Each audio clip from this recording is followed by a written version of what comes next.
बिस्मिल्लाहिर्रहमानिर्रहीम अस्सलातु वस्सलामु अलैका या सय्यदी या रसूलल्लाह व अला आलिका व सहाबिका हबीबल्लाह हुज़ूर सल्लल्लाहु अलैहि वसल्लम लाखों करोड़ अरबों दुरूदों के साथ दुरूद सलाम के बाद मैं आपको जिस किताब का तारफ़ करा रहा हूँ, ये CNS control of narcotic substance act and सादे मंशियात एक्ट, ठीक है, उस पर कानून है।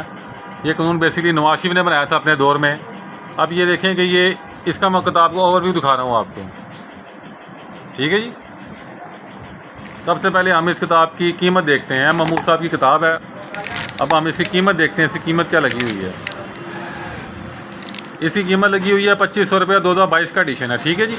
अब हम इसके बैक पे आ जाते हैं। इसके सफ़े कितने हैं, इसके जो सफ़े हैं वो तकरीबन हैं 859, ठीक है, 900 सफ़े हैं। तो 9 या 27 यानी 2.25 रुपये फ़ी सफ़ा समझे इसकी कीमत है। और ये कम कीमत है, मार्केट के हिसाब से भी बड़ी मुनासिब कीमत है, कोई ज़्यादा कीमत नहीं है। इसकी महंगाई बड़ी है, जो 3 रुपये सफ़ा पे कीमत लगा रहा है वो बहुत मुनासिब कीमत लगा रहा है। अब हम इसके पास चलते हैं। ये इसका टेबल ऑफ कंटेंट शुरू हो गया। टेबल ऑफ कंटेंट में नॉर्मल टेबल ऑफ कंटेंट ही दिए होते हैं। अब आप टेबल ऑफ कंटेंट देख सकते हैं इसके। एम महमूद की रेंट की किताब है, ठीक है जी। उसके बाद ये एंटी नारकोटिक्स फोर्स रूल्स भी, अवार्ड रूल भी दिए हुए हैं। अब ये एम महमूद साहब ने अल्फ़ाबेटिकली ना लिस्ट दे दी है केसेस की, कि कौन से केसेस हैं जिन केसेस को इसमें डिस्कस किया गया, ठीक है जी। आप देख सकते हैं ये बेसिकली गोरे इस तरह करते हैं। और ये असूल होना चाहिए, पाकिस्तान में कोई कानून की किताब नहीं छप सकती जिसमें टेबल ऑफ केसेस ना दिए गए हों। यहाँ से आप केसेस ढूंढने आसान हो जाते हैं। अच्छा किया महमूद ने। अब ये कमेंट्री शुरू हो गई। अब देख लें, मैं नीचे रख के से चला रहा हूँ ताकि पता लगे आपको। Rule of benefit of doubt is describe as a golden rule. शक दा फायदा दे जो, मुलजिम छड़ी जो, बस बेस्ट वे।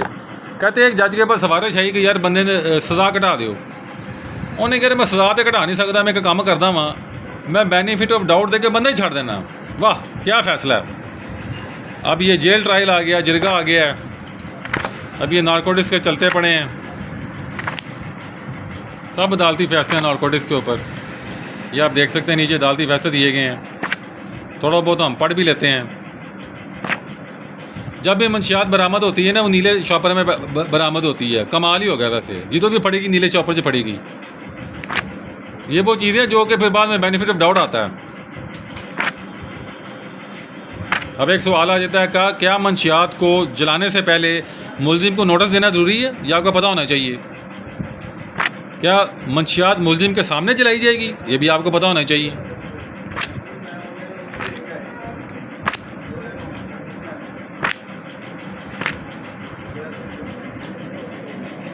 और हाँ, एक और बात बता दूं आपको मैं, ये जो हेरोइन होती है ना, हेरोइन ये सिंथेटिक है। सिंथेटिक 17-18 केमिकल इसमें पड़ते हैं और फिर जाके ये हेरोइन बनती है। और इसका एक प्रोसेस है, तो इसको सिर्फ इंजीनियर ही बना सकते हैं, जो केमिकल इंजीनियर होते हैं, केमिकल मास्टर होते हैं। आम बंदा नहीं इसको बना सकता हेरोइन को। बहुत सी गलतफहमी है लोगों को कि शायद हेरोइन इसीलिए वो ख़तरनाक है, बेड़ा गर्क कर देती है। अब लोग हेरोइन पीने के बाद या मंशियात पीने के बाद अब मरते किस तरह हैं, आपको शायद पता होना चाहिए। बंदा मरता किस तरह है। मरता इस तरह है कि जो आप सांस लेते हैं, फेफड़े काम करना छोड़ते हैं। पहले 10% छोड़ा, फिर फेफड़ों ने 20% काम छोड़ा, फिर 30% काम छोड़ा, फिर 50% काम छोड़ा, फिर ऐसा ऐसा फेफड़े काम छोड़ जाते हैं। आप कहते हैं ना नशा कर दे मर गया, वो नशे से नहीं मरते। नशा आपके जिस्म को रिलैक्स करता है, आपके जो दिमाग के जो डिफरेंट रिसेप्टर्स हैं उनको सुकून देता है। वो फेफड़ों को भी सुकून मिलना शुरू हो जाता है, वो काम करना छोड़ देते हैं। करते करते वो ब्रीथ, लास्ट ब्रीथ, ये लफ्ज़ है ना कि वो मर गया, कि उसने आखिरी ब्रीथ ली, टेकन लास्ट ब्रीथ, मतलब क्या, आखिरी सांस उसको आया। तो ये मंशियात में सबसे ज़्यादा ब्रीथ इस्तेमाल होती है। इस चीज़ का आपको पता होनी चाहिए। और आपको ये भी पता होनी चाहिए कि जब अब हेरोइन जो बंदा इस्तेमाल कर रहा है, या कोई चरस पीता पड़ा है, या कोई भंग पीता पड़ा, भंग पी के लोग क्यों नहीं मरते? वो इसलिए भंग पी के लोग नहीं मरते कि वो वापस हो जाते हैं। वो सिंथेटिक नहीं, वो जेन्युइन है। वो घोलिया, उन्होंने घोटा लाया, पी लिया, उसके बाद वापस हो गए, वो तब नहीं मरते। मंशियात में जो चीज़ सिंथेटिक होगी, केमिकल के ज़रिए बनाई होगी, वो बंदे को डेथ बेड पे ले जाती है। इसके अलावा फोरेंसिक एनालिसिस आपको आना चाहिए कि जब मंशियात बरामद हुई थी, क्या उसका जो फर्स्ट रिस्पॉन्डिंग ऑफिसर था, क्या उसने स्पॉट पर टेस्ट किया? बलोचिस्तान के बारे में पता लगा था कि उसे सूंघ के दसदे पे ने ए हेरोइन घी कि नहीं घी, चरसे घी कि नहीं घी। अजीबो गरीब ड्रामेबाजी, अल्लाह माफ़ करे, इस मुल्क के अंदर कि जितनी भी एंटी नारकोटिक्स फोर्स है उसके पास किट्स होनी चाहिए, टेस्टिंग किट्स, स्पॉट पर टेस्ट करें कि ये हीरोइन है, ये वाइट पाउडर है, एवं किसी से पाता है। ये तो आप जितना ड्रग के बारे में, हीरोइन के बारे में सजाएं सख्त करेंगे, उतना बेगुनाह लोग मारे जाएंगे। अब एक शख्स था, वो 1 किलो हीरोइन उसने किसने स्मगल की, यानी उसने किसने फेरे मारे, 100 ग्राम लिया फेरा मारा, 100 ग्राम लिया फेरा मारा, 100 ग्राम लिया फेरा मारा, वो हत्थे चढ़ गया। तो जज ने ये कहा कि तुमने 100 ग्राम करके जो फेरे मारे हैं ना, सारे फेरे तेरे काउंट होएंगे, फिर तुझे सज़ा मिलेगी। अगर जज आगे से कंपिटेंट टकर जाए, तफ्तीशी भी कंपिटेंट टकर जाए, प्रोसिक्यूटर भी कंपिटेंट टकर जाए, तो फिर 100% फांसी का फंदा टकर ही जाता है बंदे को। जितने लोग बाहर आते हैं ना, ये बस अल्लाह हमें माफ़ी करे।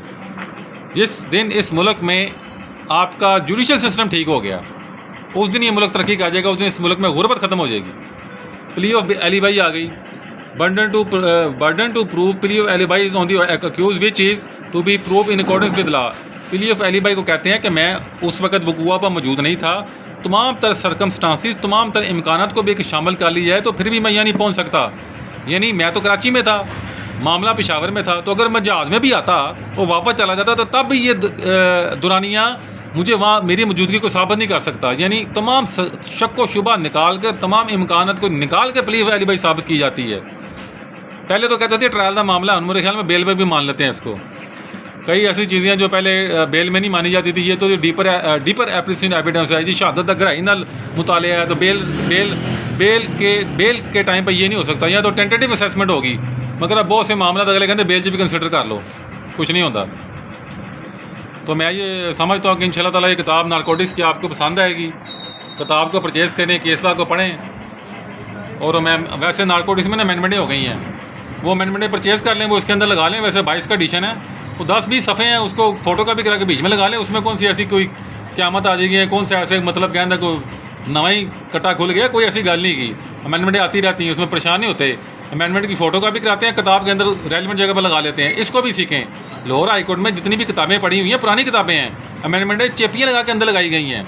अब हर बार लाहौर हाई कोर्ट ने किताब नहीं परचेज़ करनी, 10 दफ़ा अमेंडमेंट आई है, उसको फ़ोटो कॉपी कराएं, रेलिवेंट सेक्शन पर काटें, जाके उसके अंदर पेस्टिंग कर लें। पेस्टिंग करना भी सीखें, अपनी अमेंडमेंट्स का तरमीम का भी रजिस्टर बनाएं, सारी उम्र आपके काम आएगा। अब ये 2500 की इसकी कीमत है, तो आपको ये किताब हमसे 1875 रुपये की मिल जाएगी बाई डाक। दुकान पे मिल जाएगी तकरीबन 1600-1700 की दुकान पे मिल जाएगी, वाया डाक 1875 की। मैं उम्मीद करता हूँ ये किताब आपको पसंद आएगी। अस्सलाम वालेकुम।